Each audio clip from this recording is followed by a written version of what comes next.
ரூத்தின் சரித்திரம் 2ஆம் அதிகாரம் 12ஆம் வசனம் வாசிப்போம். Ruth chapter 2 verse 12. கர்த்தருடைய பரிசுத்த நாமத்துக்கு மகிமை உண்டாவதாக. Glory be to the holy name of the Lord. உன்னுடைய செய்கைகளுக்கு தக்கதான பலனை கர்த்தர் உனக்கு கட்டளையிடுவாராக. The Lord recommends thy work and a full reward be given thee. இஸ்ரவேலின் தேவனாகிய கர்த்தருடைய செட்டைகளின் கீழ் அடைக்கலமாய் வந்த உனக்கு அவராலே நிறைவான பலன் கிடைப்பதாக. So the Lord God of Israel, you have come under whose wings thou art come to rest. இங்கே மோவாப் தேசத்திலிருந்து தேவனுடைய ஜனத்தோடு நகோமியோடு புறப்பட்டு வந்த ரூத்துக்கு இந்த ஒரு வார்த்தை கொடுக்கப்படுகிறது. Here from the land of Moab, Ruth also just departed with her. She was given and she came with Naomi. ஒரு காலத்துல ரூத் மோவாபிய ஒரு பெண்ணாக வாழ்ந்து வந்தாள். Once upon a time, Ruth was lived as the woman of Moabite. அவள் பிறப்பு மோவாபிய ஒரு தேச பெண்மணியாக இருந்தது. She was also a woman. She born in the land of Moabite. அவள் அங்கேதான் வளர்ந்தாள். She was brought up in that land. வாலிப வயது வரை அவள் அங்கேதான் இருந்தாள். Till her young age she was dwelling in that land. அவள் வாழ்க்கைப்பட்டதும் அதே ஊரில் தான். Even in the same land she was married to. ஆனால் வாழ்க்கைப்பட்ட நபர் தான் வித்தியாசமான ஒரு நபர். But the person she was married, he was a different person. அவள் ஒரு எருசலேம் ஊரைச் சேர்ந்த ஒரு ஆளை அவள் விவாகம் பண்ணுகிறாள். She was just marrying a man belongs to the city or country, the Jerusalem. இல்லாவிட்டால் பெத்லகேமைச் சேர்ந்த ஒருவனை அவள் விவாகம் பண்ணுகிறாள். Or she married a man from Bethlehem. ஒரு குறிக்கப்பட்ட காலத்துக்கு பின்பு அவன் மரிக்கிறான். After a particular period he was died. இப்பொழுது மாமியார் அவங்க இருந்து அவளுடைய சொந்த தேசத்துக்கு புறப்படுகிறார். Now the mother-in-law was just departing to her own land. இது ஓரளவு உங்களுக்கு தெரிந்திருக்கலாம், புதியவர்களுக்காக நான் சொல்கிறேன். This much you may be just knowing that to some extent, for the new source I am telling for this. மனித வாழ்வில் தேவனுடைய நோக்கம் வித்தியாசமாக நிறைவேற்றப்படுகிறது. In the life of man, the purpose or intention of God is fulfilling or carried out in different manner. ஒவ்வொருவருடைய வாழ்வும் ஒவ்வொரு விதத்திலே கர்த்தர் அமைத்து வைத்திருக்கிறார். The Lord God has set each and everybody's life in different angles. ஒரு சிலர் தங்களுடைய வாழ்க்கையை தங்களுக்கு ஏற்றவனமாய் அமைத்துக் கொள்கிறார்கள். Some people are just making set their life according to their own selves. மனுஷனுக்கு நன்மையாக தோன்றுகிற செம்மையாய் தோன்றுகிற வழிகள் உண்டு, அதனுடைய முடிவு மரணம் என்று சொல்லப்பட்டிருக்கிறது. It is said about here, there are also ways upright and good for the man's life, but it is the end or the death. இங்கே ரூத் ஒரு பெத்லகேம் மனுஷனை விவாகம் பண்ணுகிறாள். Here Ruth was marrying a man of Bethlehem. ஆனால் அவன் மரித்து விட்டான். But he has died. இப்பொழுது நகோமி அவள் சொந்த தேசத்துக்கு புறப்படுகிறாள். Now Naomi was departing to her own land. இப்பொழுது அவளோடு இருந்ததான இன்னொரு மருமகள் முத்தம் செய்து போய் விடுகிறாள். Another daughter-in-law who was with her, she just departed and went. இப்பொழுது நகோமியை அவள் விடாமல் பற்றிக்கொண்டு இப்பொழுது பெத்லகேம் வந்து சேருகிறாள். Now she did not leave Naomi, she held together and came to Bethlehem. நாம் இந்த உலகத்தில் பிறக்கும் பொழுது பாவிகளாக பிறந்தோம். When we were born in the world, we were born as sinners. பாவிகளாக வளர்ந்தோம். We were also brought up as sinners. ஒருவேளை நீங்கள் விசுவாசிகளுக்கு பிள்ளைகளாக கூட பிறந்திருக்கலாம். Sometimes you may be born as the children of the believers. ஆனாலும் வேதம் சொல்லுகிறது, even though but the scripture says, என் தாய் என்னை பாவத்திலே கற்பம் தரித்தாள். My mother conceived me in sin. நான் துர்க்குணத்திலே உருவானேன் என்று ஒரு மனிதன் சொல்லுகிறான். A man says, I was also formed in my iniquity. அப்படி உருவாக்கப்பட்ட ஒரு மனிதனுடைய வாழ்வை தெய்வீகமாக மாற்றுவதுதான் தேவனுடைய திட்டம். Such kind of man who was born, it is also the plan of God just to make a man into a holy man. அந்த Bethlehem மனிதன் மோவாபுக்கு வந்து இவளை விவாகம் பண்ணுகிறான். ஆனால் காலங்கள் போன பொழுது அவனுடைய வாழ்க்கை முடிந்து விட்டது. The man from Bethlehem, he came into Moab, he was marrying her. After a period his life was also finished. நம்முடைய கண்களுக்கு முன்பாக வாழ்கிறவர்கள், நம்மோடு வாழ்கிறவர்கள் எத்தனையோ பேர் ஓட்டத்தை முடித்ததை நாம் பார்க்கலாம். Those who are also living in the sight of us, as well as those who are living with us, they have also just passed from the world, we knew that. ஆனால் தேவன் நம்மிலே ஒரு தெய்வீக திட்டத்தை வைத்து இம்மட்டுமாய் பாதுகாத்து வருகிறார். But the Lord God is also so far just preserving us, having a divine plan regarding us. இப்பொழுது அந்த பெத்லகேமியன் ஒதுங்கி விட்டான். இவள் இப்பொழுது பெத்லகேம் ஊருக்கு வந்து சேருகிறாள். Now the Bethlehemite, he has passed away. Now she came to the land Bethlehem. அங்கே கிறிஸ்து பிறந்த ஒரு இடத்துக்கு அவள் வந்து சேருகிறாள். She came to the place where Christ was born.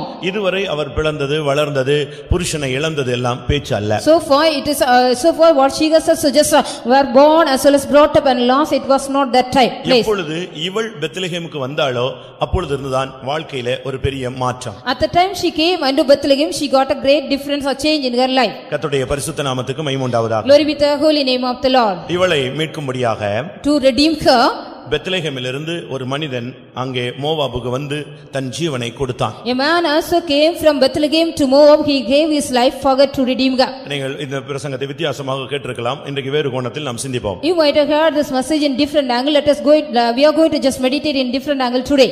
அந்த மோவாப் தேசத்தை தேடி அந்த பெத்லெகேமியன் வந்தான். இவளை விவாகம் பண்ணுவதற்காக வந்தான், விவாகம் பண்ணினான். ஆனால் கொஞ்ச நாட்களிலே அவன் மரித்து போனான். The Bethlehemite, he also came from the land Bethlehem to Moab and to marry her. After some days he was died. இது மனிதனை மீட்கும்படியாக இந்த பாவ உலகத்தை நோக்கி கர்த்தராகிய இயேசு கிறிஸ்து வந்ததை காண்பிக்கிறது. It shows about the Lord God Jesus Christ also came to us men, to the world, to redeem men. வந்த இடத்திலே அவர் மரித்து விட்டார். In the place where he came, he was also died. இப்பொழுது இவள் பெத்லெகேமுக்குள்ளே கொண்டு வரப்படுகிறார். Now she was brought into the land Bethlehem. கிறிஸ்துவின் மரணத்தின் மூலமாக சரீரமாகிய சபை உருவாக்கப்படுகிறது. By the death of Jesus Christ, the body of Christ has been ordained. அப்படி உருவாக்கப்பட்ட அந்த இடத்துல பெத்லெகேமுக்குள்ளே இவள் வந்து சேருகிறாள். Such a place it was created, she also came into that place. இங்கே வந்த பின்புதான் இவளுடைய வாழ்வினுடைய தன்மையே போக்கே மாறுகிறது. After she came into Bethlehem, her nature, the aspect of her life was totally changed. இந்த பெத்லெகேம் என்று சொன்னால் கர்த்தருடைய சபையை காண்பிக்கிறது. Bethlehem means it shows about the congregation of God. தேவனுடைய சபைக்குள்ளே வந்த பின்புதான் உன்னுடைய ஆவிக்குரிய ஜீவியம் தொடங்குகிறது. After you come into the congregation of the church of God, your spiritual life has been started. அதற்கு முன்பு ஒருவேளை நீங்கள் ரட்சிக்கப்பட்டேன் என்று சொல்லலாம். Before that you may say you are a saved one. கிறிஸ்து எனக்காக மரித்தார் என்று சொல்லலாம். You may be saying Christ has also died for me. அவர் எனக்காக அடிக்கப்பட்டார் என்று சொல்லலாம். You may be saying, you can also say Christ was slaughtered for me. ஓர்பாளை கேட்டால் கூட இதே வார்த்தையை தான் சொல்வாள். If you ask about Orba, she used to say the same word. எனக்காக அவர் மரித்தார் என்று தான் அவளுடைய புருஷனும் அங்கே மரித்திருந்தான். Because her husband was also died, he has also died, he died for me, is to say. அவளுடைய புருஷனும் மரித்திருந்தான். Yes, her husband also has died there. ஆனா என்ன நடந்தது? But what happened here? அவள் அந்த புருஷனுடைய வீடாகிய இல்லாவிட்டால் சொந்த ஊராகிய பெத்லெகேமுக்கு வரவே இல்லை. But she did not come to the own land of her husband, to the Bethlehem. கிறிஸ்து எனக்காக மரித்தார் என்று சொல்லிவிட்டு நீ ஒரு கிறிஸ்தவனாக வேஷம் போட்டு வாழக்கூடாது. After saying that Christ has died for you, you shouldn't put a passion and live like a Christian.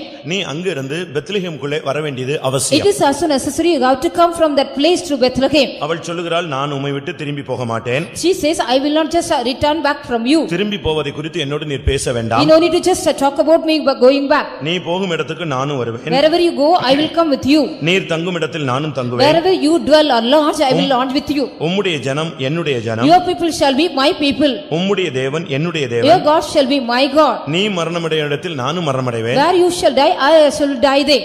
நீ எங்கே அடக்கம் பண்ணப்படுகிறாயோ அங்கேயே நானும் Where அடக்கம் you shall be buried, in that place I shall be also buried. கிறிஸ்துவுக்குள்ளே இல்லாவிட்டால் சபைக்குள்ளே வந்த பின்பு ஒரு தேவனுடைய மனிதனுடைய சரியான வெளியரங்கமான அறிக்கை இப்படித்தான் இருக்க வேண்டும். After you come into Christ, or if you come into God, you have to say the right spiritual man's confession also should be like that. இதைத்தான் பவுல் ரோமர் 8ஆம் அதிகாரம் கடைசி பகுதியில் சொல்லுகிறார், என்ன வந்தாலும் சரி கிறிஸ்துவின் அன்பை விட்டு என்னை பிரிப்பவன் யார் என்று சொல்லுகிறார். So the only Paul speaks in Romans chapter 8 laws, he says whatever it may come, nothing shall separate me from the love of Christ. இப்பொழுது அவள் சபைக்குள்ளே வந்து பெத்லெகேமுக்குள்ளே வருகிறாள். Now she came into Bethlehem with the congregation. பெத்லெகேமுக்குள்ளே வந்த பின்பு அவளுடைய வாழ்வின் போக்கு எவ்வளவு மாறி வந்தது என்று நமக்கு தெரியும். After she came into Bethlehem, how far her life was also changed, we all knew that. இப்பொழுதுதான் அவள் போவாசை சந்திக்கிறாள். Now only she was meeting Boaz. Boaz உயிர்த்தெழுந்த இயேசுவை காண்பிக்கிறார். Boaz shows the resurrected Jesus Christ. இல்லாவிட்டால் மணவாளனை காண்பிக்கிறார். Or it shows about the groom.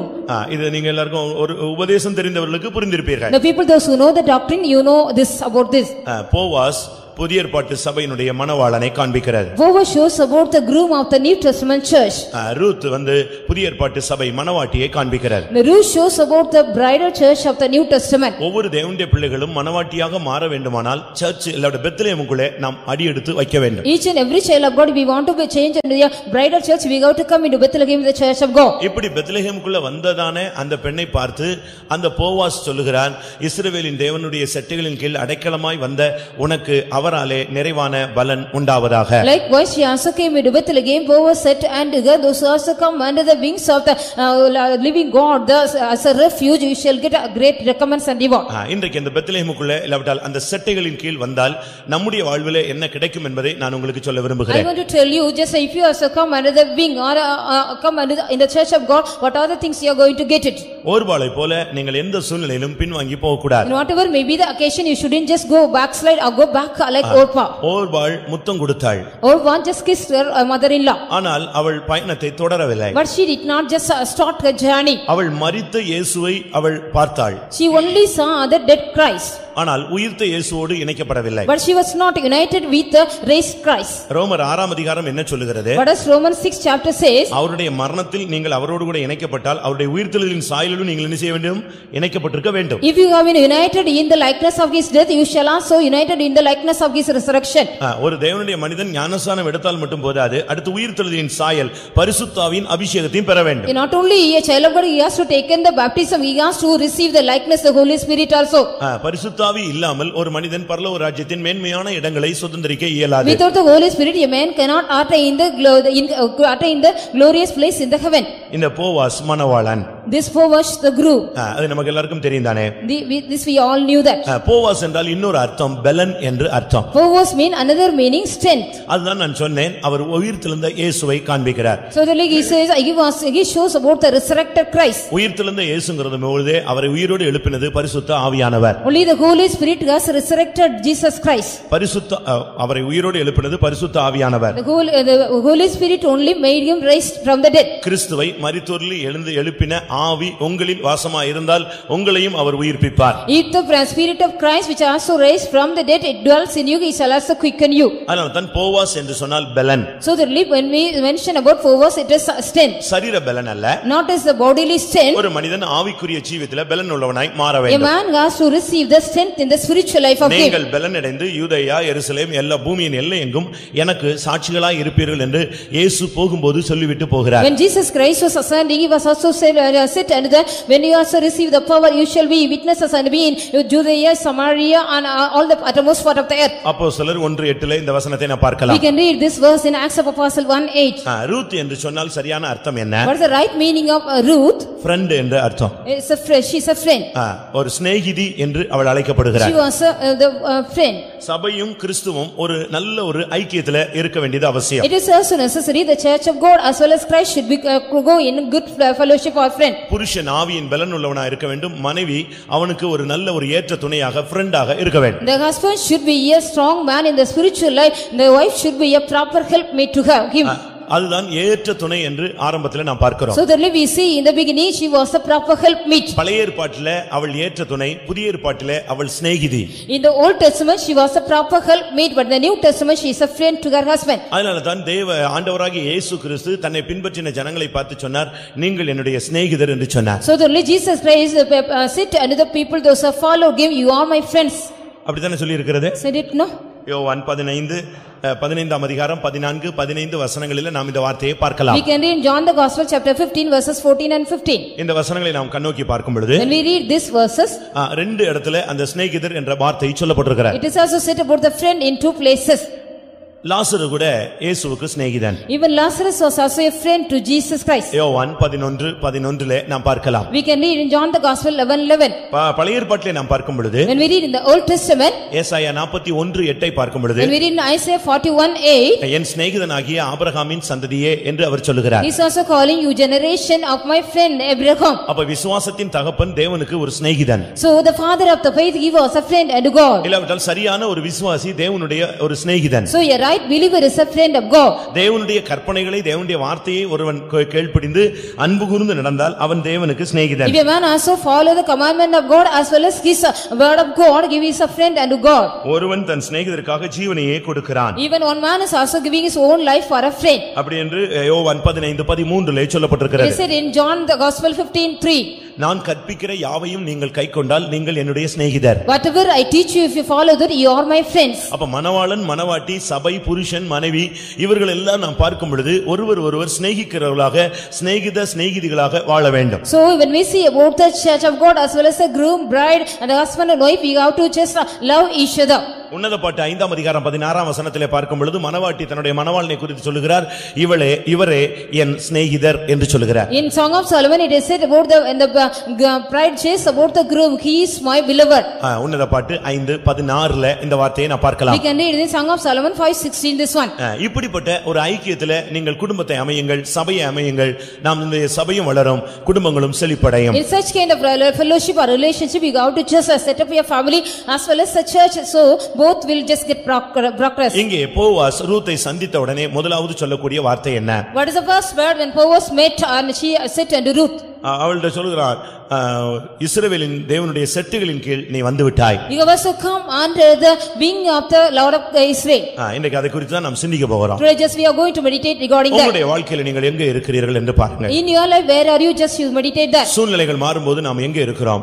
When the situation changes, where are we? வாழ்க்கையில பல பாதைகளில் போகும்பொழுது தேவனுடைய செட்டுகளின் கீழ் இருக்கிறோமா என்பதை நாம் சிந்திக்க வேண்டிய ஒரு நேரம். It is a time we have to when we go in the various occasion of our life, whether are we under the wings of God. நீங்க டிராவல்ல இருக்கலாம். You may be in your travel. பல இடங்களில் தங்கி இருக்கலாம். You may be dwelling in various places. உங்களுடைய கம்பெனியில் நீங்கள் வேலை ஸ்தலத்தில் இருக்கலாம். You may be in your workplace or the companies. ஆனால் இவைகளுக்கு அப்பாற்பட்டு நீ எப்பொழுதுமே தேவனுடைய செட்டுகளின் கீழ் இருந்து பழக வேண்டும். Beyond that you need a practice of being always and being under the wings of God. கர்த்தருடைய செட்டுகளின் கீழ் அடைக்கலமாய் வந்தால் உனக்கு அவராலே நிறைவான பலன் கிடைக்கும். If you come under the wings of the Lord as a refuge, you shall also receive the full reward from him. ஒரு தேவனுடைய பிள்ளை எப்பொழுதுமே தேவனுடைய செட்டைக்குள்ளே வர வேண்டும். A child of God always he has to come under the wings of God. கோழி தன் குஞ்சுகளை கூட்டி சேர்க்க வண்ணமாக நான் என்னுடைய செட்டைகளின் கீழ் உன்னை எத்தனையோ விசை கூட்டி சேர்க்க முடியாக எத்தனித்தேன். I also just wanted to just bring you as a hen just gather the chicken under her wings. Like you, I want to just gather you under my wings. சிலுவை சுமந்து போகும் பொழுது கூட இந்த வார்த்தையை அவர் சொல்கிறார். Even Jesus Christ was carrying the cross and going, he was saying this word. அப்படியானால் அந்த ஜனங்கள் அந்த செட்டைக்குள்ளே வரவில்லை என்பதை நாம் புரிந்து கொள்ளலாம். Then we can understand those people did not come under the wings of him. அருமையான தேவனுடைய பிள்ளையே, இன்றைக்கு உன்னுடைய வாழ்வு தேவனுடைய செட்டையின் கீழ் வர வேண்டியது அவசியம். Beloved child of God, today your life has to come under the wings of God. ஆண்டவர் கூட்டி சேர்க்கக்கூடிய ஒரு நேரம் உண்டு. அந்த செட்டைகள் விரிக்கப்படுகிற ஒரு நேரம் உண்டு. அந்த செட்டைகளின் கீழே நீ வரும் பொழுது உன்னுடைய வாழ்க்கையில 7 விதமான ஆசீர்வாதங்கள் கிடைக்கிறது. There is also time the Lord God gathers as well as he is going to just spread his wings. To come under the wings, you shall be receiving 7 kinds of blessings. முதலாவது உனக்கும் தேவனுக்கும் ஒரு நல்ல understanding இருக்க வேண்டும். First of all, you need a very good understanding between you and God. உனக்கும் தேவனுக்கும் நல்ல ஒரு ஐக்கியம் இருக்க வேண்டும். You need a good fellowship between you and God. அவரை தேவன் என்று பார்க்காம friend என்கிற ரீதியில நீங்கள் அவரோடு நெருங்கி வாருங்கள். You have to come very nigh and him, you don't see him as God but see him as his friend. ஒருவன் தன் சிநேகிதனுக்காக எல்லாவற்றையும் செய்வான் என்று வேதம் சொல்லுகிறது. The scripture says a man will do everything for his friend. சிநேகிதனுக்காக அவர் ஜீவனை கூட கொடுக்கிறார். Even they give their life for his friends. அப்படிதான் நமக்காக அவர் ஜீவனை கொடுத்தார். Likewise he has also given his life for us. அப்படி வரும் பொழுது நாம் தேவனுடைய செட்டைகளின் கீழே வந்து விடுகிறோம். Likewise when we come, we also come under the wings of God. அப்படினா என்ன அர்த்தம்? What is the meaning of that? பிரியமானவர்களே, இந்த பூமி என்பது சபிக்கப்பட்ட ஒரு தன்மை உள்ளது. Beloved, this earth has a nature of cursed nature. பூமி தன்னுடைய பலனை கொடுக்காது என்று வேதம் சொல்லுகிறது. The scripture says the earth will not give its reward or fruit. ஏனென்றால் மனிதன் விழுந்து போன பொழுது பூமி சபிக்கப்பட்டு போய்விட்டது. Because when the man fallen, the earth has been cursed away. இந்த சபிக்கப்பட்ட பூமியிலே உலகத்தில் தான் நாம் வாழ்கிறோம். Only we are living in this world of curse or the earth of cursed one. அதனால தான் வேதம் சொல்லுகிறது இந்த உலகம் முழுவதும் பொல்லாங்கனுடைய கையில் கிடக்கிறது. So the scripture mention about the whole world is in the hand of the evil one. இதுல தான் ஒரு தேவனுடைய பிள்ளை இருக்கிறான். A child of God is being living in this. இதுல தான் சபை இருக்கிறது. The church of God is also dwelling in that. இந்த சபிக்கப்பட்ட இடத்துல நாமும் சபிக்கப்பட்டு போகாமல் இருக்க தேவனுடைய செட்டைகள் நமக்காக விரிக்கப்பட்டிருக்கிறது. The wings of God has been just spread out for us so that in the cursed land we should not be cursed away. இந்த புதிய பெத்லகேம் ஊருக்கு அவள் வந்த பொழுது அவளுக்கு யாரையுமே தெரியாது. She did not know anybody when she came into the new land Bethlehem. ஒரே ஒரு ஆளை தான் தெரியும். Only one person she knew that. அந்த நகோமி மட்டும் தான் தெரியும். Only she knew the Naomi. அதுவும் கூட உறவு முறையின் பார்த்தா மாமியாராக போய் விட்டது. When she see about the relationship, she was a mother-in-law to her. அதனால அவளுக்கு வாலிப பையங்களையும் தெரியாது, பிள்ளைகளையும் தெரியாது. She did not know any young girls or boys so that. எந்த முதியோரையும் அவளுக்கு She தெரியாது. did not know any elderly people also. அந்த ஊர்ல யார் பெரிய ஆளுன்னு தெரியாது. She did not know who is a great person in the city. அங்க உள்ள நிலங்கள் யாருக்கு உள்ளதுன்னு தெரியாது. She did not know whose land was in the city. அப்படினால அந்த இடத்துல அவள் ஆண்டவருடைய செட்டைகளின் கீழ் வந்தாள் என்றுதான் இந்த போவாஸ் சொல்கிறார். So in the places so this Boaz says she came under the wings of God. வாழ்க்கையில நெருக்கங்கள், சாபங்கள், போராட்டங்கள் வரும் பொழுது ஒரு தேவனுடைய பிள்ளை என்று சொல்லுகிறவன் ஆண்டவருடைய செட்டைக்குள்ள போய் தன்னை மறைத்துக் கொள்ள வேண்டும். When a child of God, when you get in your life, when you get the distress as well as curse or the conflicts, you have to go and hide yourself under the wings of God. ஒரு சின்ன சத்தம் வந்த உடனே அந்த கோழி ஒரு மாதிரி sound கொடுக்கும். உடனே இந்த குஞ்சுகள் எல்லாம் ஓடி போய் கிட்ட நின்னுக்கும். When a small sound comes, means the hen will be just giving a different noise. All all the chicken will go under the wings of the mother. இன்னும் பிரச்சனை வந்துச்சுனா அது மூடிக்கொள்ளும். If yet more problem is, it will be just covering the chickens with the mother wings. தாய் எப்படி அதை சந்திக்கிறது எதிர்கொள்கிறது பத்தி இந்த குஞ்சுகளுக்கு கவலையே கிடையாது. The chickens will not never worry about how the mother is also just facing all the problem and hiding them. அதுபோல நாம் தேவனுடைய செட்டைக்குள்ள வந்துட்டா கர்த்தர் அதனுடைய காரியங்கள் எல்லாவற்றையும் அவர் பொறுப்பெடுப்பார். So if we also come under the wings of the Lord, we don't need to worry about anything. The Lord God will look after everything of us. ஏன் கர்த்தரின் செட்டைகளின் கீழ் என்ற வார்த்தை சொல்லப்பட்டிருக்கிறது? Why it has been said we have to come under the wings of the Lord. வேதத்திலே பலவிதமான செட்டைகள் இருக்கிறது. In the scripture there are so many wings have been said. அசீரியாவின் செட்டைன்னு சொல்லி It is said about the wings of the Assyrian. எகிப்தின் நிழல் என்று சொல்லி It is இருக்கிறது. said about the shadow of Egypt. இப்படி பல விதங்களிலே நிழல்களும் செட்டைகளும் இருக்கிறது. இவைகளுக்கு மத்தியிலே ஒரு தேவனுடைய பிள்ளை தேவனுடைய செட்டைகளின் கீழ் வர வேண்டியது அவசியம். It is also there are so many wings as well as there are various shadows in the midst of the a child of God. He or she has to come under the wings of God. தேவனுடைய செட்டைக்குள்ள வரும் பொழுதுதான் நமக்கு என்னென்ன கிடைக்கிறது? What are the things we are going to receive when we come under the wings of the Lord? நீங்க சரியான விதத்திலே நீங்கள் இதை படித்துக் கொள்ள வேண்டியது அவசியம். It is also necessary you have to learn it in a right manner. அநேக சில இந்த சிலந்தி பூச்சியா எட்டுக்கால் பூச்சி கூட தன்னைத்தான் அது ஜீவனா தன்னுடைய குஞ்சுகளுக்கு இரையாக கொடுக்கிறது. When we see about the spider, when we learn, what do we learn from that? Even if the own body of the spider is given as a food to his young ones. அந்த சிலந்தி கூட நீங்க பாருங்க. When you see about the spider's web, அங்க எலும்பு கூடு மாதிரி நிக்கும். அது அவள் செத்து போயிருச்சு. அதை யார் சாப்பிட்டது? The mother of the spider. அதனுடைய குஞ்சுகளே அதனை சாப்பிட்டது. The mother spider will be just hanging like a skeleton. The young ones will be eaten that.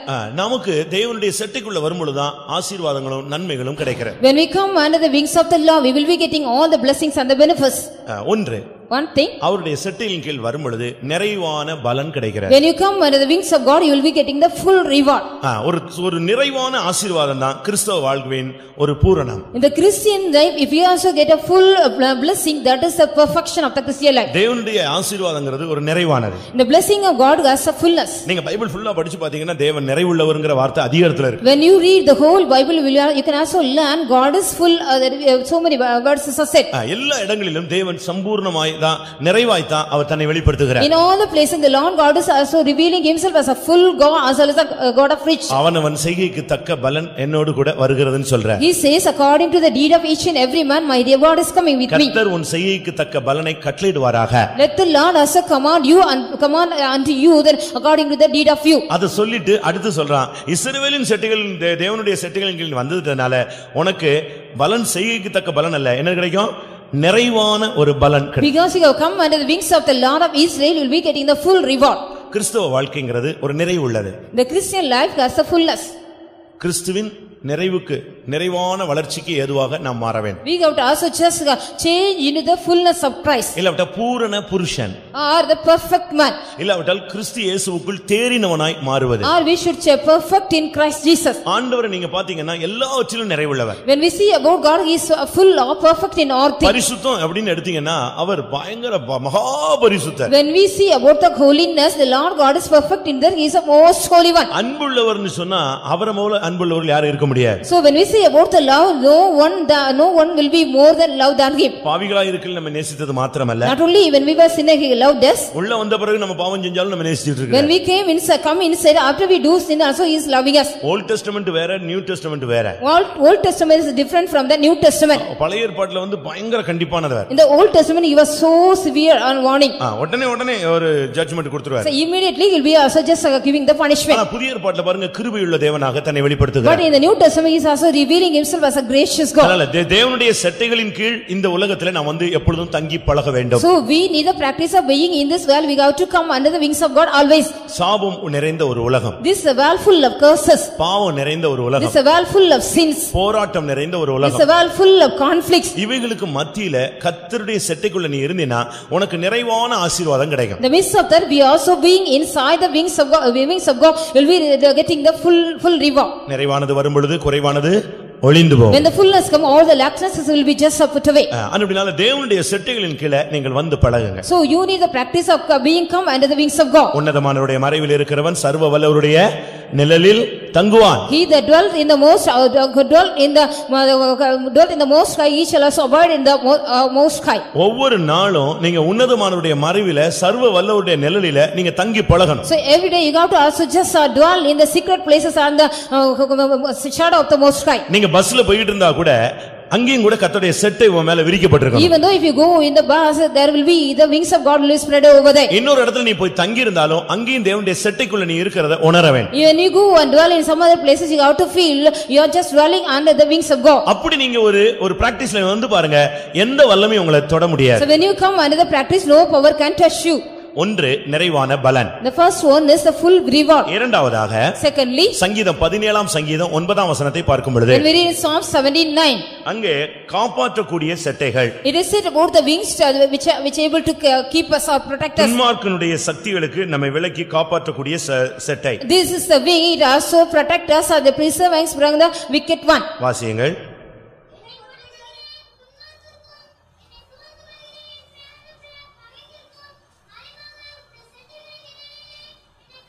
துன்மார்க்கருக்கும் என்னை சூழ்ந்து கொள்ளுகிற என் பிராண பகைஞருக்கும் மறைவாக உம்முடைய செட்டைகளின் நிழலிலே என்னை காப்பாற்றும். So Lord just preserve me from the wicked people as well as the enemies those who compass about me. தேவனுடைய செட்டைகளின் கீழ நீங்க வந்து பாருங்க, உங்களுக்கு ஆசீர்வாதம் கிடைக்கும். When you come under the wings of God, you shall receive the blessings. சாபங்கள், all the curses, தரித்திரங்கள், all the poverties, தடைகள், all the hindrances, ஏதோ தேவைகள் சந்திக்கப்படுற ஒரு அளந்து கொடுக்கிற ஒரு தன்மைகள், all the things which are made out to be something which measure and give to you. இத மாற்றுகிறதுக்கு நீங்க தேவனுடைய செட்டையின் கீழ வரணும். You have to come under the wings of God so that it is all God's be changed. தேவனுடைய செட்டைக்குள்ள நீங்க வந்துட்டீங்கன்னா உங்களுடைய வாழ்க்கையில கர்த்தருடைய ஆசீர்வாதம் படிப்படியா வந்துட்டே இருக்கும். When you come under the wings of God, step by step, you can also receive all the blessings of God. இரண்டாவது, இன்றைக்கு துன்மார்க்கம் நிறைந்த ஒரு உலகம். The secondly, this world is full of wicked thing.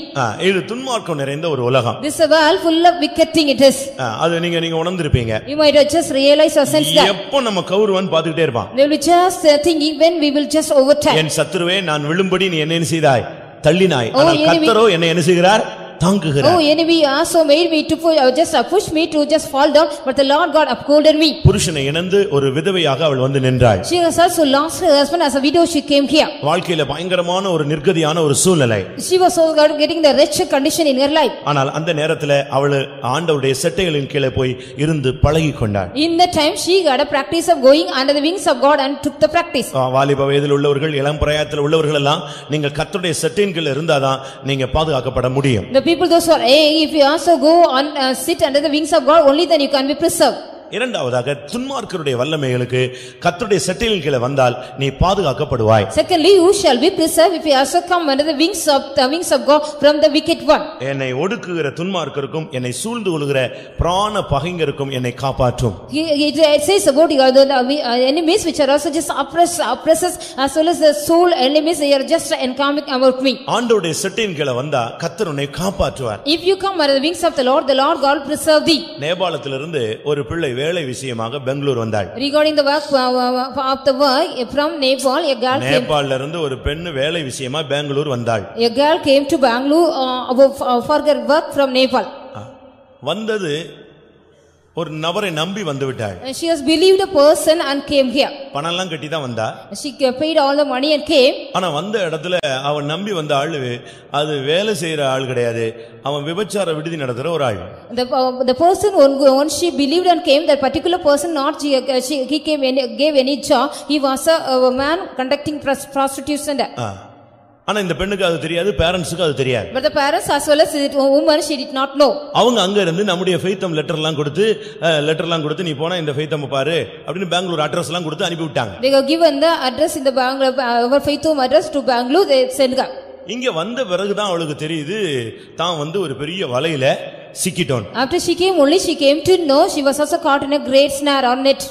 அவளுக்கு யாரையும் தொடர்பு கொள்ள முடியல. She couldn't just contact anybody. நேபாளுக்கு அவளுக்கு தொடர்பு கொள்ளவே முடியல. She couldn't contact to Nepal. இந்த ஃபெய்த்தம் அட்ரஸ்க்கு கான்டாக்ட் பண்ணவும் அவளை விடல. They did not allow her to contact the faithom address. அவளுக்கு பெங்களூர்ல ரோடும் தெரியாது, ஊரும் தெரியாது, பாஷையும் தெரியாது, ஒண்ணுமே தெரியாது. She did not know any languages or road or anything in Bangalore. அவளுக்கு ஒண்ணுமே தெரியாத ஒரு இடத்துல அவளை கொண்டு வந்து ஒரு விடுதியில வச்சு பூட்டி வச்சிட்டாங்க. In the place she did not know anything, she was also kept in a lodge and locked. எப்படி இருக்குன்னு பாருங்களே. How it would be, just think it over. அவ அழுது ஜெபம் பண்ணிட்டே இருக்கா. She was going on praying and crying. அவங்க இவளை எப்படியாவது இந்த தவறுல பிராக்டீஸ் பண்ணிரணும்னு ட்ரை பண்றாங்க. They were also just trying to put her in the wrong. அவளுக்கு அதை ஜீரணிக்கவே முடியல. She couldn't even digest that. கர்த்தாவே நீர் என்னை அழைத்திருந்தா என்னை எப்படியாவது பாதுகாக்கணும். Lord, if you could have called me, just anyway preserve me. என்னை எப்படியாவது என்னை பாதுகாத்துறணும், நான் தப்பிரணும்னு சொல்லி. So anyhow you got to preserve me. I want to just escape from this. எப்படி ஒரு சூழ்நிலைன்னு யோசிச்சு பாருங்க. See what kind of situation she met. என்ன நடந்தது? What happened here? ஒரு இவள கொஞ்ச நாள் வச்சு இவ மேல நம்பிக்கை வந்துட்டாங்க அவங்களுக்கு. So they also just believed her after keeping her for a while here. இவ இனிமே கீழ்ப்படிவா அப்படினு நினைச்சிட்டாங்க. They thought she will obey to them. திடீர்னு ஒரு ஆள் வந்தான், காசு கொடுத்தான், அவங்க கூட இவளை அனுப்பி விட்டாங்க. One day one man came, he gave some money, with him she was sent. அவன் தன்னுடைய வீட்டுக்கு கூட்டி போய்ட்டான். And he took him to his home. இவளுக்கு அடுத்த ஸ்டெப் எப்படி இருக்குன்னு பயங்கர பயம். She was also getting afraid what will be the next step. இப்போ நம்ம வாழ்க்கை என்ன ஆக போகுதுன்னு. What will be my life? ஆனா மற்ற பெண்கள் எல்லாம் இன்ட்ரஸ்டா வரும்போது இந்த பிள்ளை அழுதுகிட்டே இருக்கறாளேன்னு சொல்லி அந்த நபர் இவளை கேட்டான். That particular person was asking why this particular girl is crying when other girls are not having interest in that. அதுக்கு பிறகு தான் அவ தன்மை கதையை அரகுற இங்கிலீஷ்ல அவன்ட்ட சொல்லிட்டா. So the she also just told all the story in English to him. அவன் பாருங்க கர்த்தர் அவன் மூலமா ஒரு கிரியை செஞ்சார். Through him the Lord God also helped her. அந்த அட்ரஸ் கொடுன்னு இவட்ட வாங்கிட்டான். He got the address from her. தன்னுடைய கார்லயே வச்சு அவளை கொண்டு வந்து கரெக்ட்டா ஃபெய்த் அவன் கண்டுபிடிச்சிட்டான். In his car he took him to the faith home. ஆண்டவருக்கு வானத்திலும் வழிகள் உண்டு, சமுத்திரத்தின் ஆழத்திலும் என்ன உண்டு? அவருக்கு வழிகள் உண்டு. Our Lord has ways in heaven as well as in the depth of the ocean. கரெக்ட்டா வந்து நம்முடைய பாஸ்டர் மோகன்தாஸ்ட வந்து நிப்பாட்டிட்டான் அந்த பிள்ளை. Correctly he was also just placed in front of Pastor Mohandas. எப்படி இருக்கும் யோசிச்சு பாருங்க. How it would be. திரும்ப அவனே சொன்னா, நான் இந்த பிள்ளையை இப்ப கொண்டு போய் விடலனா என்னைய கொன்னே விடுவாங்க அந்த group. Again the same person said, if I do not take this girl again, the group will kill me. அதனால நான் கொண்டு போய் திரும்ப அங்கே ஜாயின் பண்ண வைக்கிறேன். So I will take her and again just put her in the same place. திரும்ப வேற ஒரு ரூட்ல நான் வெளிய கொண்டு வரேன், நீங்க இவளை கொண்டு போயிருங்க. So in another route I will bring her out, just you take her home. திரும்ப வேற வழியே இல்ல. Again there was no other way. ஏனா அந்த குரூப் வந்து அட்ரஸ் வச்சு அவனை நெஞ்சிருவாங்க, காலி பண்ணிடுவாங்க. So with the address that particular group will kill that person. அதனால திரும்பவும் அவனை நம்பி பாஸ்டர்ஸ்லாம் அனுப்புனாங்க. So believing him, the pastor sent her with him. எப்படியாவது கான்டாக்ட் பண்ணனும், அவனை மட்டும் அவன் கரெக்ட்டா கொண்டு போய் விட்டுட்டு அடுத்த நாள் அவனே என்ன செஞ்சான்? பிக் அப் பண்ணான். Correctly he also dropped her. The next day he picked up her.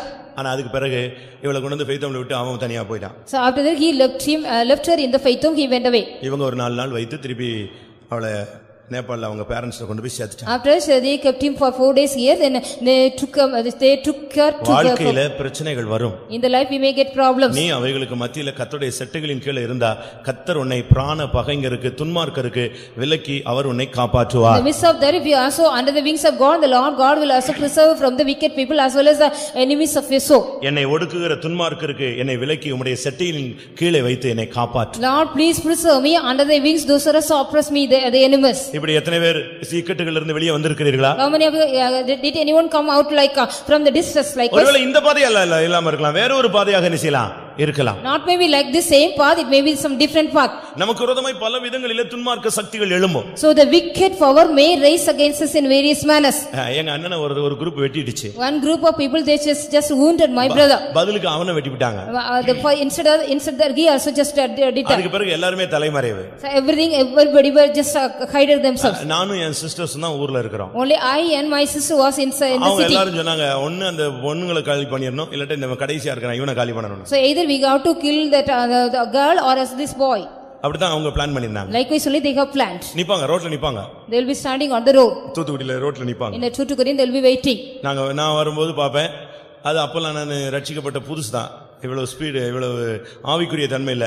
அந்த இடம் வந்தவனே அப்படி திரும்பி பார்த்தா போதும், அவன் அப்படி தலையை கீழ குனிஞ்சு. So when the place they will be standing at the time I was newly saved. அது வரைக்கும் வெட்டணும் நின்னுட்டு இருப்பான், அப்படி வந்து ஏறிட்டு அப்படி பார்த்தா போதும், அப்படியே குனிஞ்சு அப்படி திரும்பிக்குவான். When I came to the place and just looked up them, they will be just putting their head down and அதே மாதிரி என் சிஸ்டர்ஸ் வருவாங்க, இவனை பார்த்த உடனே அவங்க ரெண்டு பேரும் டென்ஷன் ஆவாங்க, அவன் திரும்பிடுவான். So likewise my sisters also will come, after seeing them they will be tensed and they will நாம் கர்த்தருடைய செட்டையின் கீழ இருந்தா கர்த்தர் ஒரு வல்லமைக்கு நம்ம கையில ஒப்பு கொடுக்கவே மாட்டார். If you are being under the wings of the Lord will not give it to any power. இவன் சொல்லுகிறான், கர்த்தாவே உம்முடைய செட்டையின் கீழ வைத்து துன்மார்க்கருடைய வல்லமைகளுக்கு என்னை விலக்கி car. So the Lord, he says, Lord preserve me under thy wings from the wicked enemies. சங்கீதம் 57:1 மூன்றாவது காரியம் சொல்லப்பட்டிருக்கிறது. The third thing is said in Psalms 51:1. 57ஆம் சங்கீதம் முதலாம் வசனம். 57:1.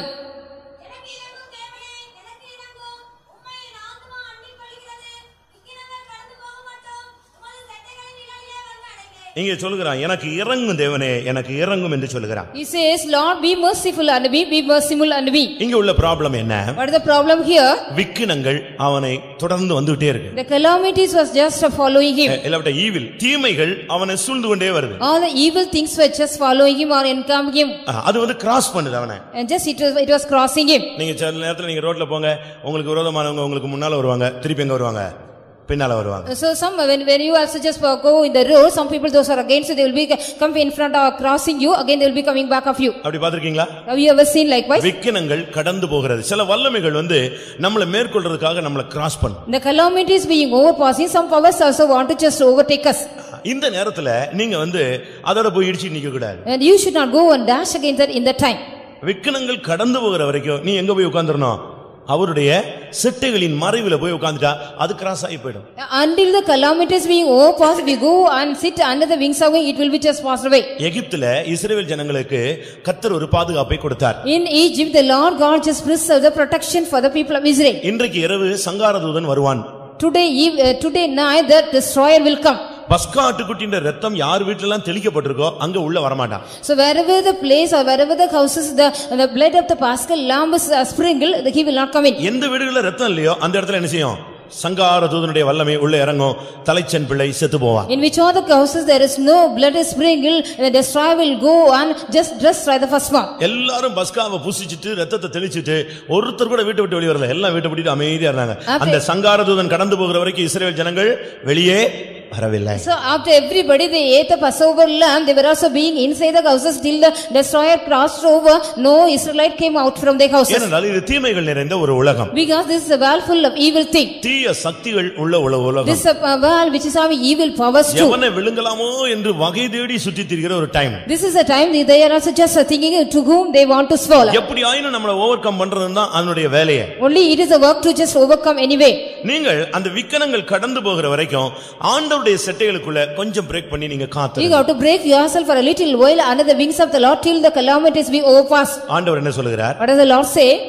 சினம் கடந்து போக மட்டும் நீ என்னுடைய மறைவிலே ஒளித்துக் கொள்ளுன்னு சொல்றார். Just you hide me under my hiding till the indignation pass away. தீய சக்திகள் தேவனுடைய கோபம் வரும் பொழுது நீ தேவனுடைய மறைவிலே செட்டைகளுக்குள்ள போய் நீ உட்கார்ந்து உன்னை பாதுகாத்துக் கொள்ள வேண்டும். So when the evil powers or the anger of the Lord comes, you have to go under the wings of the Lord and protect yourself. இப்படி தீய வல்லமைகள் வரும் பொழுதெல்லாம் நீங்க வந்து போட்டிக்கு போட்டு போயிட்டு இருக்க கூடாது. பேசாம ஒதுங்கிரணும். போ எங்கட்டாவது போன்னு விட்டா போதும். When the evil power comes means you shouldn't go for the as a rival to fight against that, but you have to just hide yourself and go. நான் சென்னையில ஸ்கூட்டர்ல ஒரு இடத்துல போயிட்டு இருந்தேன். In Chennai I was just going in my scooter. திடீர்னு பாத்தீங்கன்னா ஒரு பஸ்காரன் அப்படியே வந்து என்னை அணைச்சிட்டான்.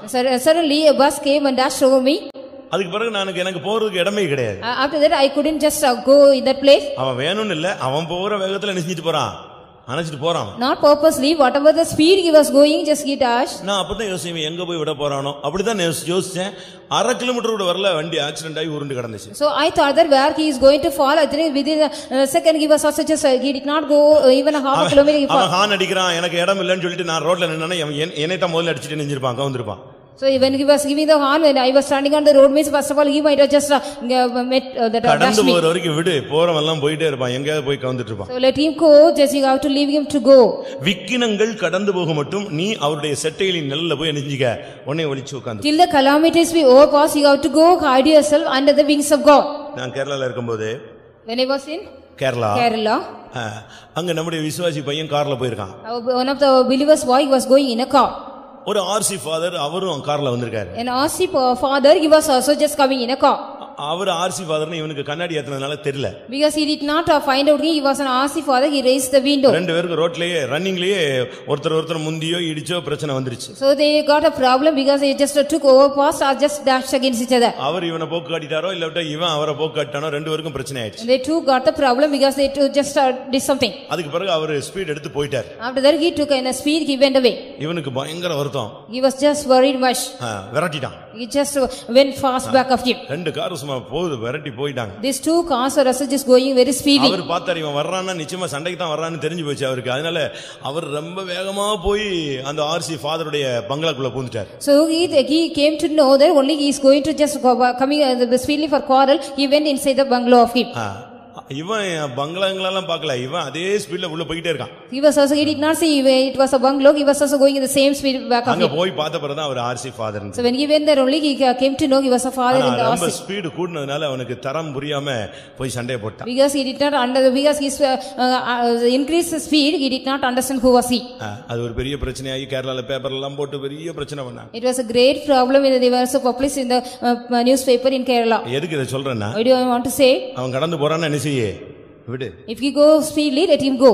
பிசாசு சில நேரத்துல நம்மள கிராஸ் பண்ணி போவான். Sometimes the devil also cross. விக்கனங்கள் கடந்து போகும். The calamities may overpass. Evil தீமைகள் சக்திகள் வரும் cross The evil powers may crosses. நீங்க அந்த நேரத்துல அத புரிஞ்சுக்கணும். So in that particular time you have to sense that. இது பிசாசின் தாக்குதல். This is attack of the devil. இது விக்கனம். This is a calamity. இது தீய சக்தியினுடைய ஒரு போராட்டம். This is the striving of the evil power. அந்த விக்கனங்கள் கடந்து போக மட்டும் உம்முடைய செட்டுகளின் நிலையிலே நான் வந்து அடைவேன். Still the calamities we overpass, I'll come under the shadow of thy wings. நான்காவதாக Fourthly, 91ஆம் சங்கீதம் நமக்கு எல்லாருக்கும் தெரிஞ்சது. முதல் 4 வசனங்களை பார்க்கும் பொழுது அவருடைய செட்டைகளின் கீழ் அடைக்கலம் புகுவாய். 91:4 சங்கீதம். Psalms 91:4. இது ஒண்ணே தொடாது. So when you go under the wings of him, you will not just find out the snares or any pestilence. முன்னால 2-3 வசனம் இருக்கு, பின்னால எத்தனையோ வசனங்கள் இருக்கு. Before it is said about so many verses, back also there are so many verses. உன்னை வேடனுடைய கண்ணிக்கும் கொள்ளை நோக்கியும் அவர் தப்புவிப்பார். He shall deliver you from the snare of the bowler as well as from the pestilence. தம்முடைய சிறகுகளால் உன்னை மூடுவார். He shall cover thee with his feathers. அவருடைய செட்டைகளின் கீழ் நீ அடைக்கலம் புகுவாய். You shall find trust under his wings. தேவனுடைய செட்டைகளுக்குள்ள இருக்கும் பொழுது வியாதியின் வல்லமையிலிருந்து தேவன் நம்மை தப்புவிக்கிறார். When we are so being under the wings of God, he is also just delivering us from the powers of the sicknesses. தேவனுடைய வல்லமைக்குள்ள நீ போய் ஒளிஞ்சு கொள்ளணும். You have to go under the wings of God and the power of God. இன்னைக்கு பாருங்க, வியாதி எல்லாரையும் தொடுது. Today the sickness is seeking everybody. புது வியாதிகள். All new sicknesses. பேரு கேட்டா ஜோக்கா இருக்கும், ஆனா அதனுடைய தாக்குதல் பயங்கர சீரியஸா If இருக்கு. you see care about the name, it will be just somewhat joke, but the attack will be serious. நம்முடைய விசுவாசிகளே பயந்துறாங்க. Our believers are also getting afraid of இருக்கு, அந்த அடையாளம் இருக்கு, போச்சு உனக்கு தான் இல்லாததெல்லாம் சேர்ந்து உள்ள வந்துருங்க. So all they are also just giving them, making them terrified by if you are having the symptom, you will be getting this kind of disease and that. இன்னைக்கு பாருங்க, நம்முடைய சபையில கூட இன்னைக்கு அநேகருக்கு இந்த வைரஸ் ஃபீவருடைய தாக்குதல் இருக்கு. Today even in our church congregation, so many people they are having the attack of the virus fever. So not under the wings of God, we will all receive this. கர்த்தருடைய செட்டைக்குள்ள வாங்க, வேடனுடைய கண்ணிக்கு உன்னை தப்புவிப்பார். If you come under the wings of God, he shall also just preserve thee from the snare of the fowler. கொள்ளை நோக்கி தப்புவிப்பார். He will also preserve thee from the pestilence. பாழாக்கும் வல்லமைகளுக்கு He will தப்புவிப்பார். also just preserve thee from the evil destruction of the fowler. சங்கார வல்லமைகளுக்கு அம்புகளுக்கு கர்த்தர் உன்னை விலக்கி He Gabbar. shall also preserve thee from this from the arrows as well as the destruction. வியாதி ஒரு mobile spirit. This sickness is a mobile spirit. நல்லா புரிஞ்சுக்கோங்க. Understand well. வியாதி ஒரு mobile spirit. Disease is a mobile spirit. அது தொற்று நோய் தான சொல்றான். It is like a contagious disease. காத்துல கூட வந்துருது. Even in the wings it spread over. தண்ணீர்ல வந்துருது. It just spreaded through a contagious through water. Climate changeல வந்துருது. Because of the climate change it comes. நமக்கு அந்த பரம்பரையில அந்த வியாதியே கிடையாது, ஆனா இன்னைக்கு புதுசா வியாதி வந்துருது. But we don't have in the from the beginning, but newly we get the disease. நம்முடைய பரம்பரையில கிடையாது. நம்ம ஜெனரேஷன்லயே அது கிடையாது. In our generation we don't have any disease like that. ஆனா இன்னைக்கு பாருங்க, புது வியாதி நம்மள தாக்குது. But the new diseases are attacking இந்த today. சூழ்நிலைகள்ல ஒரு தேவனுடைய பிள்ளை எப்பொழுதும் கர்த்தருடைய செட்டைக்குள்ள இருந்தாதான் இந்த பொல்லாத வியாதிகளுக்கு தப்புவிக்கப்பட முடியும். So in this time a child of God comes under the wings of God, he shall also preserve from the evil diseases. எல்லாரும் வியாதிப்பட்டாலும் நாம் செட்டைக்குள்ள இருந்தா நமக்கு என்ன வராது? வியாதி வராது. If everybody we go under sicknesses, if we come under the wings of God, we will not get any sickness. And daily இந்த காலையில இந்த ஜெபத்தை நீங்க செட்டைகளின் கீழ இருக்கிற ஜெபத்தை ஏறெடுங்க. So every day you have to offer up the prayer every morning being under the wings of God. கர்த்தாவே, இன்னைக்கு பகல் முழுசும் நானும் என்னுடைய பிள்ளைகளும் என்னுடைய பிசினஸும் எல்லாம் உம்முடைய செட்டைக்குள்ளேயே நிச்சயணும் இருக்கணும் ஆண்டவரே. Lord, the whole day myself and my children and my business everything should be under the wings.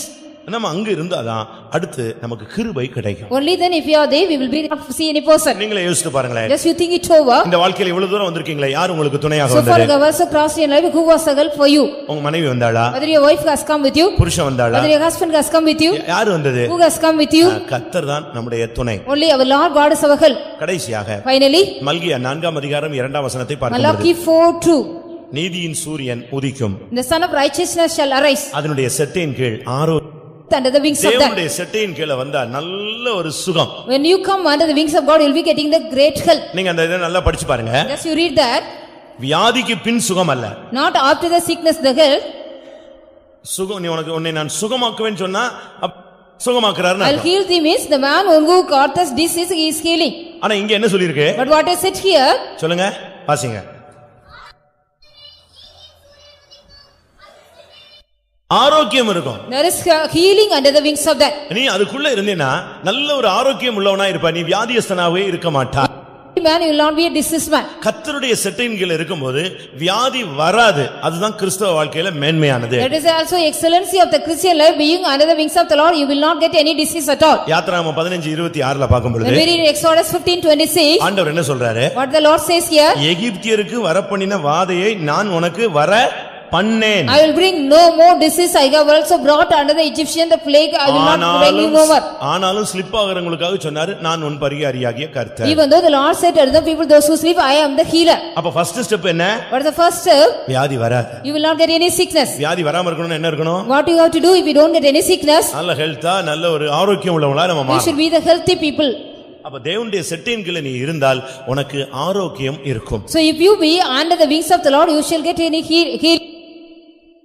இந்த செட்டையின் கீழ இருந்தா பாதுகாப்பு பலவிதமான நன்மைகள் கிடைக்கிறது. The bridal church, if we are also under being the wings of God, we will be getting the சொல்லுகிறார். we seeing the you also come under the shadow of the wings of the Lord. தேவனுடைய செட்டைகளின் கீழ் நீ வந்து விட்டபடினால் because you have come under the wings of the Lord, ஒன்று உனக்கு நிறைவான பலன் கிடைக்கும். one thing you shall get the full reward. இரண்டாவது துன்மார்க்கருடைய கைகளுக்கு நீ தப்புவிக்கப்படுவாய். Secondly, you shall be also delivered from the hands of the wicked people. விக்கினங்கள் கடந்து போக மட்டும் நீ செட்டையின் கீழ் உன்னை வைத்துக் கொள்வார். He shall also keep you under the calamities we overpass under the wings of him. Receive grace of God. செட்டைகளின் கீழ் இருந்தா கர்த்தர் உனக்கு கீழ் மனவாட்டி இருந்தால் அவளுக்கு ஆரோக்கியம் இருக்கும். If the bride be under the wings of the Lord, ஒரு நிறைவான பலன். this was the full reward that Ruth got. இதெல்லாம் சேர்ந்தாதான் நிறைவான பலன். When you get all these things, there is a full reward. நீங்க இந்த அனுபவத்தை எத்தனை பேர் பெற்றுக்கொள்ள விரும்புகிறீர்கள்? How many of you want to receive this same experience? இந்த ரூத் இந்த அனுபவங்களை பெற்றுக்கொண்டார். This Ruth also received all these experiences. நாட்கள் போனபோது when the days passed on, அந்த போவாசுக்கு அவள் மனைவியாக மாறினாள். she became a wife to the Boaz. 4ஆம் அதிகாரத்தில் அது சொல்லப்பட்டிருக்கிறது. They said in the 4th chapter. அதுபோல likewise நாட்கள் வரும் பொழுது நாம் கிறிஸ்துவின் மனவாட்டிகளாய் மாறுவோம். when the days come, we shall be the bride of Christ. Ruth 4ஆம் அதிகாரத்தில் நாம் 13ஆம் வசனத்தை பார்க்கும் பொழுது when we read Ruth 4:13, Boaz ரூத்தை விவாகம் பண்ணினார். took Ruth and she was his wife. அது became be raised to the position. இப்பொழுது நாம் தேவனுடைய செட்டையின் கீழ இருக்கிறோம். now we are being under the wings of God. நாட்கள் வரும் பொழுது நாம் அவரோடு இணைவோம். when the days come, we shall go and unite with him. அவருக்கு மனவாட்டியாய் நாம் மாறுவோம். we shall be changed into the bride of him. அப்படினால் we under the wings of God. சபிக்கப்பட்ட உலகத்திலே, in the cursed world, துன்மார்க்கம் நிறைந்த உலகத்திலே, the world full of wickedness, விக்கனங்கள் நிறைந்த உலகத்திலே, the world full of calamities, கன்னிகளும் கொள்ளை நோய் நிறைந்த உலகத்திலே, the world full of sinners as pestilence, துணையற்ற ஒரு உலகத்திலே, the world without any help. இந்த சூழ்நிலைகள் மத்தியில ஒரு தேவனுடைய பிள்ளை இல்லாட்ட மனவாட்டி ஒரு ஆவிக்குரிய தேவனுடைய மனுஷன் இந்த இடத்துல போய் தன்னை செட்டைகளுக்குள்ள தன்னை மறைத்துக் கொள்ள வேண்டும். in the midst of there, a child of God, a bridal church, we have to go and hide ourselves in the wings of God. எத்தனை பேர் இந்த அனுபவத்தை பெற்றுக்கொள்ள விரும்புகிறீர்கள்? how many of you want to receive this experiences?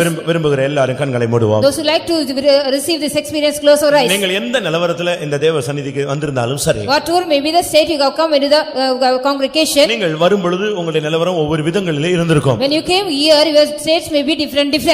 ஒருவேளை நீங்கள் வேதனையோடு வந்திருக்கலாம். sometimes you perhaps you have come here with all agony of you. கர்த்தர் சொல்றார் உனக்கு நிறைவான நீ செட்டைக்குள்ளே வா, நான் உனக்கு நிறைவான பலனை தருவேன். Lord says you come under the wings, I will give you the full reward. வெறுமையோடு வந்தவர்களுக்கு கர்த்தர் நிறைவான பலனை தருவார். those who come here with empty, the Lord is going to give the full reward to them. ஐயோ நான் வெறுமையா வந்திருக்கிறேனே நீ நினைக்கலாம்.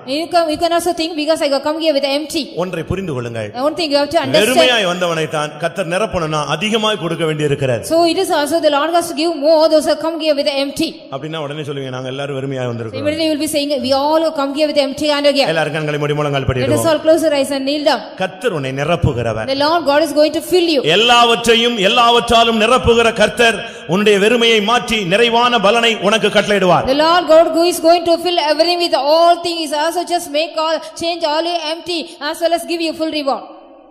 துன்மார்க்கருடைய வல்லமைகள் உங்களுடைய பிராணனை மேற்கொள்ள விரும்புகிற வல்லமைகள் உங்களுக்கு விரோதமாய் எழும்பின நிலவரத்திலே நீங்கள் தேவ சந்நிதிக்கு வந்திருக்கலாம். You might have come here with all the powers, also wicked powers, as well as the powers which want to take away your soul, maybe just trying to attack you from here. நீ தேவனுடைய செட்டையின் கீழ் வந்தபடினால் கர்த்தர் உன்னை காப்பாற்றுவார். Because you have come under the wings of the Lord, now the Lord God shall preserve you. நான் சொல்றது எல்லாமே வசனம்தான். What are the things I say from the word of God?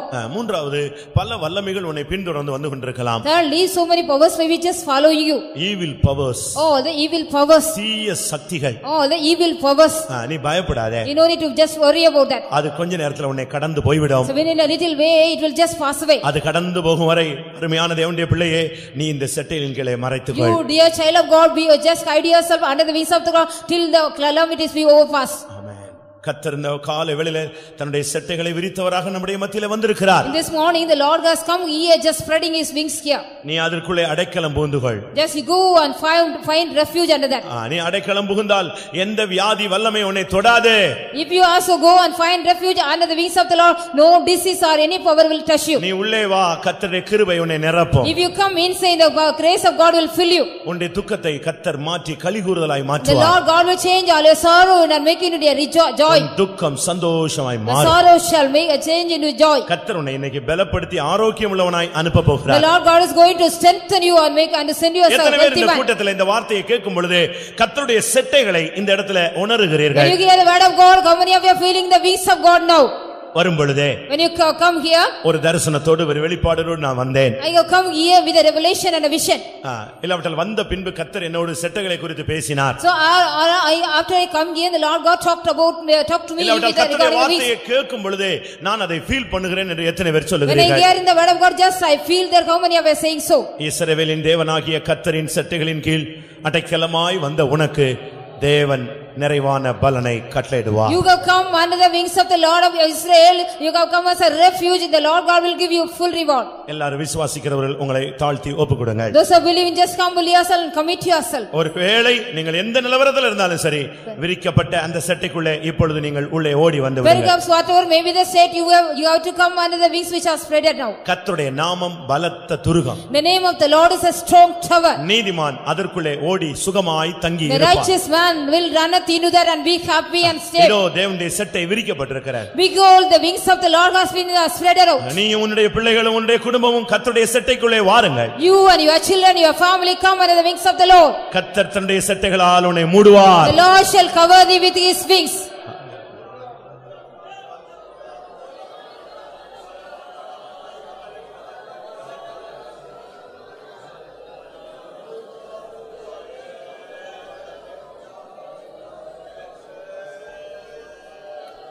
Hallelujah, hallelujah, hallelujah. துடவகானவ கத்திராக்கர.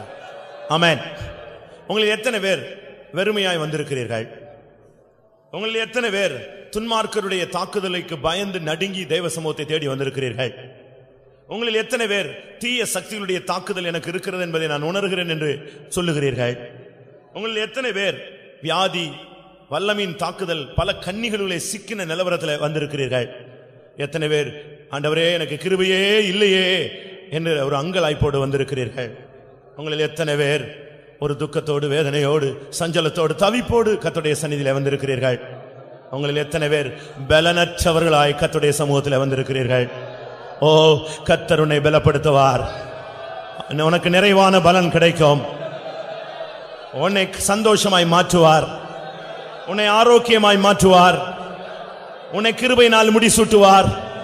பொல்லாப்புகள் தப்பி உன்னை கடந்து போகும் வரை உன்னை செட்டையிலே வைத்து பாதுகாப்பார். ஹல்லேலூயா, ஹல்லேலூயா, ஹல்லேலூயா, ஹல்லேலூயா. ஆமென்.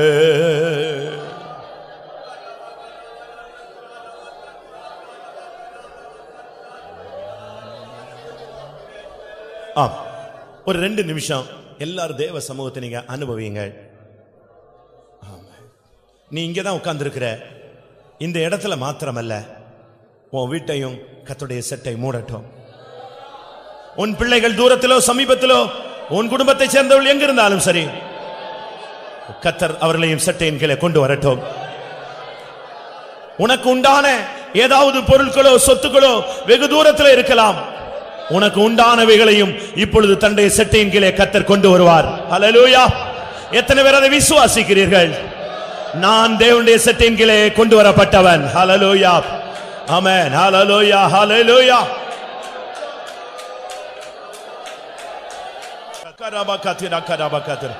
அபிஷேகம் பெற்ற ஒவ்வொருவரும் தேவனுடைய சட்டையின் கீழ் இருப்பதை உணருங்கள். இந்த ஆராதனையில் இருக்கிற ஒவ்வொருவரையும் கர்த்தர் தம்முடைய சட்டையின் மறைவிலே கொண்டு வர விரும்புகிறார். நீங்கள் எந்த நிலவரத்தில் இருந்தாலும் கர்த்தர் உங்களை தம்முடைய சட்டையின் கீழே கொண்டு வந்து நிறைவான பலனை உனக்கு தர வாஞ்சிக்கிறார். தீய வல்லமைகள் உன்னை தொட அனுமதிக்க மாட்டார்.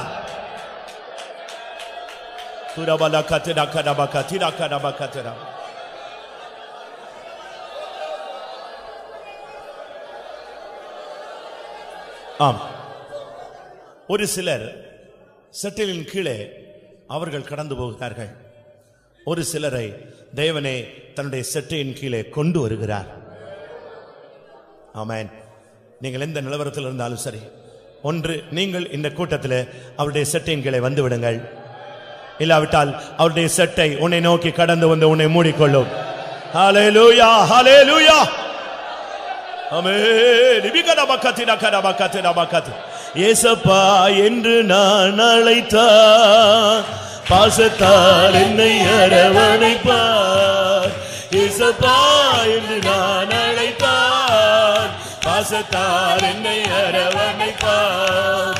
விக்கிரங்கள் கடந்து போகும் வரை அவர் செட்டைகளின் நிழல் வந்தடைவேன். விக்கிரங்கள் கடந்து போகும் வரை அவர் செட்டைகளின் நிழல் வந்தடைவேன். ஏசப்பா என்று நான் அழைத்தார், பாசத்தால் என்னை அரவணைப்பார். ஏசப்பா என்று பாசத்தால் என்னை அரவணைப்பார். விக்கிரங்கள் கடந்து போகும் வரை அவர் செட்டைகளின் நிழலில் வந்தடைவேன். விக்கிரங்கள் கடந்து போகும் வரை அவர் செட்டைகளின் நிழலில் வந்தடைவேன். விக்கிரங்கள் கடந்து போகும் வரை அவர் செட்டைகளின் நிழலில் வந்தடைவேன். விக்கிரங்கள் கடந்து போகும் வரை அவர் செட்டைகளின் நிழலில் வந்தடைவேன். விக்கிரங்கள் கடந்து போகும் வரை ஹல்லேலூயா, ஹல்லேலூயா. கடந்து போகும் வரை அவர் செட்டைகளின் நிழலில் வந்தடைவேன். ஆமென். விக்கிரங்கள் கடந்து போகும் வரை அவர் செட்டைகளின் நிழலில் வந்தடைவேன். ஹல்லேலூயா, ஹல்லேலூயா, ஹல்லேலூயா. ஆமென், ஆமென், ஆமென். பிரியமானவர்களே, கூட்டம் முடிய போகிறது. நீங்க ஒரு ஆர்டிபிஷியலா, ஒரு செயற்கைத்தனமா அந்த செட்டைகளில் வந்தது போல ஒரு ஃபீல் பண்ணிட்டு நீங்க போயிடாதீங்க. ஆமென். நீ அபிஷேகம் பெற்றவனாய் ஆவிக்குரியவனாய் இருந்தால், தாகத்தோடு இந்த வார்த்தையை கேட்டுக்கொண்டிருந்தால், தேவனுடைய செட்டையின் கீழ் கர்த்தர் உன்னை கொண்டு வந்திருப்பார். வாலிபர்களே, நீங்கள் கர்த்தருடைய செட்டையின் கீழே ஓடி வாருங்கள். பிரச்சனைகள் பாரங்களிலே சிக்கி இருக்கிறவர்களே, நீங்கள் கர்த்தருடைய செட்டையின் கீழே ஓடி வாருங்கள். விக்கினங்கள் கடந்து போகும் வரை அவருடைய செட்டையின் கீழே மறைத்துக் கொள்ளுங்கள். ஹல்லேலூயா. ஏசப்பா என்று நான் அழைத்தார், பாசத்தால் என்னை அரவணைப்பார். ஏசப்பா என்று நான் அழைத்தார், பாசத்தால் என்னை அரவணைப்பார். விக்கிரங்கள் கடந்து போகும் வரை அவர் செட்டைகளின் நிழலில் வந்தடைவேன். விக்கிரங்கள் கடந்து போகும் வரை அவர் செட்டைகளின் நிழலில் வந்தடைவேன். விக்கிரங்கள் கடந்து போகும் வரை அவர் செட்டைகளின் நிழலில் வந்தடைவேன். விக்கிரங்கள் கடந்து போகும் வரை அவர் செட்டைகளின் நிழலில் வந்தடைவேன். விக்கிரங்கள் கடந்து போகும் வரை அவர் செட்டைகளின் நிழலில் வந்தடைவேன். விக்கிரங்கள் கடந்து போகும் வரை அவர் செட்டைகளின் நிழலில் வந்தடைவேன். விக்கிரங்கள் கடந்து போகும் வரை அவர் செட்டைகளின் நிழலில் வந்தடைவேன்.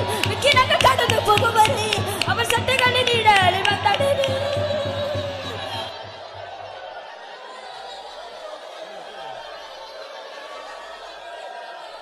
ஹல்லேலூயா, ஹல்லேலூயா, ஹல்லேலூயா.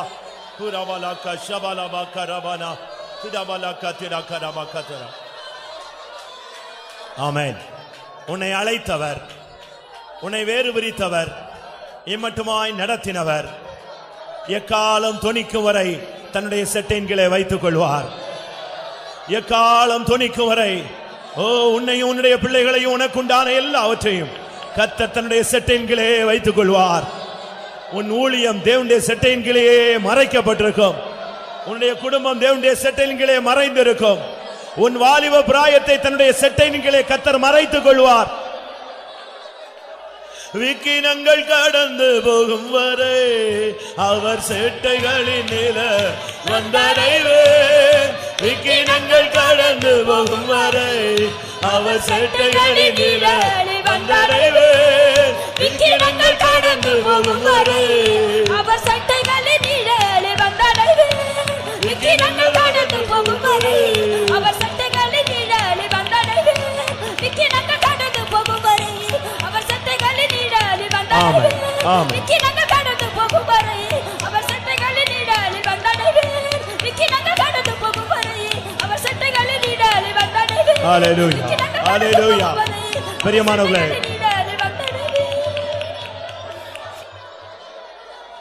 ஆம், ஒருவேளை பிரியமானவர்களே நீங்கள் புதியவர்களாக இருக்கலாம். உங்களுக்காக ஒரு விசை இயேசுவே ஏசப்பா என்று நீங்கள் கூப்பிட்டு பாருங்கள். அருமையான தேவனுடைய பிள்ளையே, ஒரு விசை நீ அவரை அழைத்து செல். வாயை திறந்து இயேசுவே என்று நீ கூப்பிட்டு பார். கர்த்தர் உன்னை தன்னுடைய செட்டையின் கீழே வைத்துக் கொள்வார். ஏசப்பா என்று ஒரு வார்த்தை சொல்லிப்பார். ஆமென். நீ அவரை நோக்கி கூப்பிட்டால், அந்த குருடன் தாவீதின் குமாரனே எனக்கு இறங்கும் என்று கூப்பிட்டான். அதற்கு பின்பு இயேசு ஒரு அடி கூட எடுத்து வைக்கவில்லை, அப்படியே நின்று விட்டார். ஆமென். அதே தேவன், அதே இயேசுதான் நம்முடைய மத்தியில வந்திருக்கிறார். ஏசப்பா என்று நான் அழைத்தால் பாசத்தால் என்னை அரவணைப்பார். ஏசப்பா என்று நீ அழைத்தால் பாசத்தால் என்னை அரவணைப்பார். விக்கினங்கள் கடந்து போகும் வரை அவர் சட்டைகளின் நிழல் வந்தடைவேன். விக்கினங்கள் கடந்து போகும் வரை அவர் சட்டைகளின் நிழலே வந்தடைவேன். ஏசப்பா என்று நான் அழைத்தால் பாசத்தால் என்னை அரவணைப்பார். ஏசப்பா ஹalleluya. ஏசப்பா ஏசப்பா விக்கினங்கள் கடந்து போகும் குரா வாணியாக்கடா சட்டைகளின் ஏகரா வந்தடைவேன். ஏகரா வந்தடைவேன். அவர் சட்டைகளின் நிழலே வந்தடைவேன். விக்கினங்கள் கடந்து போகும் வரை அவர் சட்டைகளின் நிழலே வந்தடைவேன். விக்கினங்கள் கடந்து போகும் வரை அவர் சட்டைகளின் நிழலே வந்தடைவேன்.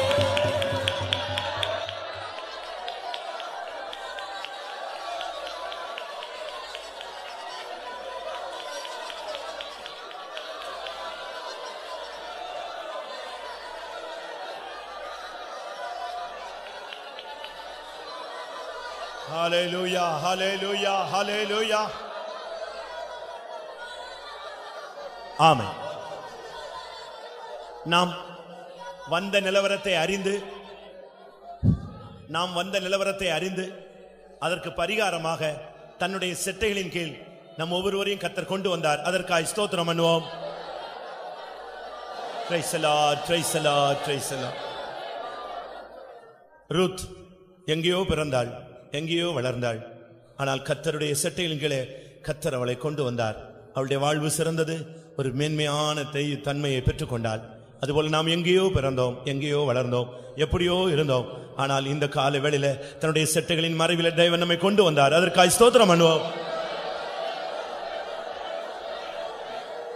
செட்டைகளின் நிழலில், செட்டைகளின் கீழ், செட்டைகளின் மறைவில் வந்தால் நமக்கு என்னென்ன ஆசீர்வாதங்கள் கிடைக்கும் என்பதை, என்னென்ன அனுபவங்கள் கிடைக்கும் என்பதை, நிறைவான பலன் கிடைக்கும் என்பதை கர்த்தர் நமக்கு வெளிப்படுத்தினார். அதற்காக ஸ்தோத்திரம் பண்ணுவோம். ஒவ்வொரு நாளும் தேவனுடைய செட்டைகளுக்கு கீழே மறைந்து இயேசு வெளிப்படும் போது அவரை சந்திக்க ஒவ்வொருவருக்கும் அருள் செய்ய முடியாது. ஸ்தோத்திரம் பண்ணுவோம். பிதா குமாரன் பரிசுத்த ஆவியானவருக்காய் ஸ்தோத்திரம் பண்ணுவோம். எல்லா துதி கன மகிமை அவருக்கே செலுத்தி ஸ்தோத்திரம் பண்ணுவோம். ஜெபம். அன்பின் ரட்சகரே, உமக்கு ஸ்தோத்திரம் கர்த்தாவே. ஸ்தோத்திரம் சுவாமி. அடியாலையும் கூட முற்றுமாய் தாழ்த்தி உன் கருத்தில் சமர்ப்பிக்கிறேன் கர்த்தாவே. கடந்த வாரம் முழுதுமாய் எங்களை கண்மணி போல பாதுகாத்து வாரத்தின் தாவே முதல்ல நாளுக்கு தாவே இந்த ஓய்வு நாள் கால வழியிலும் உடைய சமூகத்து வர கத்திரங்களுக்கு உதவி செய்தபடியால் நமக்கு நன்றியோடு துதிக்கிறேன். தேவரீர் கர்த்தாவே, இந்த ஒரு பாக்கியத்தையும் இந்த ஸ்லாக்கியத்தையும் ஒருவருக்கும் கிடைக்காதபடி கர்த்தாவே தேவரீர் எங்கள் ஏழையாக எங்கள் மேல் நேசித்து அன்பு கூர்ந்து கத்தாவே இந்த இடத்தில் சேர்த்தீரே இதுக்காய் மக்கள் நன்றியோடு துதிக்கிறேன் அப்பா. ஸ்தோத்திரம் சுவாமி. ஆவியோடும் உண்மையோடும் கருத்தோடும் ஆராதிக்க கத்தந்த கால வேளையில் எங்களுக்கு கிருபை தந்தபடியால் மக்கள் நன்றியோடு துதிக்கிறேன். இந்த மாதிரி கத்தாவே பரிசுத்தவான்களால் நடத்தப்பட்டதான எல்லா இடங்களிலும் நீர் கடந்து சென்று கத்தாவை அந்தந்த இடத்துக்கு தேவையான ஒன்று மறைவான ரகசியங்களை எங்களுக்கு வெளிப்படுத்தினபடியால் மக்கள் ஸ்தோத்திரம் சுவாமி. எங்களுடைய உள்ளான மனுஷன் பலனடைய கத்தனை செய்தான கிருபைகளுக்காய் மக்கள் நன்றியோடு துதிக்கிறேன். ஆவியானவர் கத்தாவை எங்கள் மத்திய தெய்வகாய் ஸ்தோத்திரம் சுவாமி. இஸ்ரவேலின் கர்த்தராகிய தேவன் உன்னை ஷெட்டின் கீழ் வந்தடையும் பொழுது கத்தாவே என்னென்ன நன்மைகள் பெற்றுக்கொள்ளுவாம் என்று கத்தாவே ஆண்டவர் எங்களோடு பேசினபடியால் மக்கள் நன்றியோடு துதிக்கிறேன். கத்தாவே உன் சீட்டை கீழ் வரதான ஒவ்வொரு மனுஷனையும் கத்தாவே நன்மையால் கத்தாவே சுவாமி நிரப்புகிற தேவனாக இருக்கிறபடியால் மக்கள் நன்றியோடு துதிக்கிறேன் சுவாமி. கத்தாவே சட்டின் கீழ் வரும்போது உன் நிறைவை கத்தாவே நாங்கள் பெற்றுக்கொள்கிறோம். கத்தாவே சுவாமி நாங்கள் விக்கனங்கள் எல்லாம் கடந்து போகும் வரையிலும் உன் சட்டின் கீழ் வைக்கிறோம் என்று சொல்லி இந்த 7 விதமான காரியங்கள் ஆண்டவர் எங்களோடு பேசி எங்களுக்கு கத்தா வெளிப்படுத்தின தயவுக்காய் ஸ்தோத்திரம். உன் ஷெட்டின் கீழ் வைந்து நிலைத்திருக்கும் போது கத்தாவே சுவாமி நாங்கள் கடைசி நாள் வரையிலும் உண்மை சந்திக்கிற நாள் வரையிலும் உன் சிறகின் கீழ் மறைந்திருந்து கத்தாவை சந்திக்க எங்களுக்கு உதவி செய்யும். மீதியானவர்கள் எங்களோடு கூட இரும். சாய்ந்து நடக்கதான இந்த பவனியை பொறுப்பெடுக்குமாறு வேண்டிக் கொள்கிறோம். கூட்டங்களெல்லாம் கத்தா தொடர்ந்து ஆசீர்வாதமாக்கி தாரும். பெரிய காரியங்கள் செய்யும். நல்ல நாமத்தை மகிமைப்படுத்தும். இயேசுவின் நாமத்தில் கேட்கிறோம் பிதாவே. நம்முடைய கர்த்தராகிய இயேசு கிறிஸ்துவின் கிருபையும் பிதாவாகிய தேவனுடைய அன்பும் பரிசுத்தாவின் ஐக்கியமும் நம்முடைய சகல பரிசுத்தவான்களுடன் கர்த்தராகிய இயேசு மகிமையிலே வெளிப்படும் மட்டும் இருப்பதாக. அல்லேலூயா, அல்லேலூயா, அல்லேலூயா. ஸ்தோத்திரம்.